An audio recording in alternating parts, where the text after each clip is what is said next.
Hi hello ఈరోజు ఎంతో రుచికరంగా ఉండే చికెన్ కర్రీ చేస్తున్నాను. ఫస్ట్ ఆనియన్స్ వేసుకున్న తర్వాత పచ్చిమిర్చి అల్లం పేస్ట్ వేసుకోవాలి. కొంచెం లైట్గా వేగిన తర్వాత చికెన్ వేసుకోవాలి. చికెన్ వేసుకొని సిమ్లో పెట్టుకోవాలి.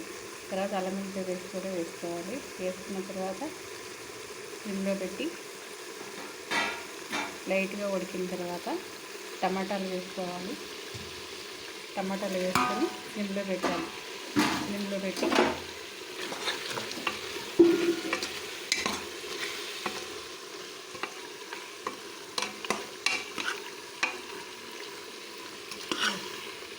పండిన టమాటాలు వేయాలి.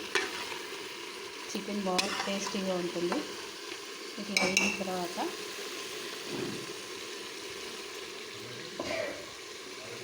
సిమ్లో పెట్టాలి.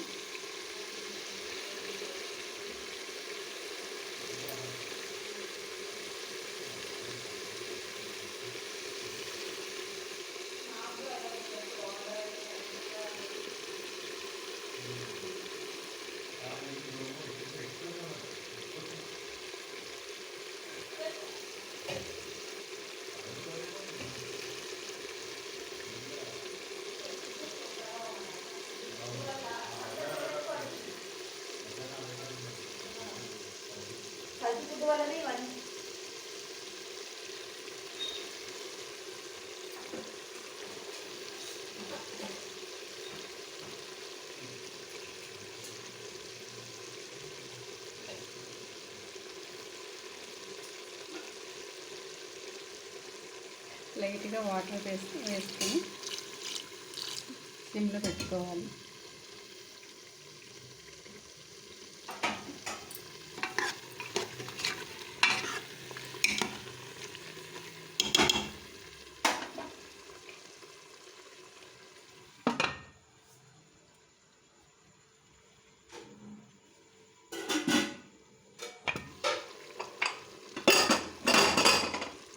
తర్వాత మసాలా చేసుకున్నాం కదా, జీలకర్ర, ధనియా, ఇలాచి, ఇవన్నీ మసాలాలు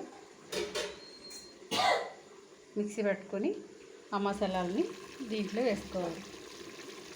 అంటే స్లిమ్లో పెట్టుకోవాలి. తర్వాత ఎంతో రుచికరంగా ఉండే చికెన్ కర్రీ రెడీ.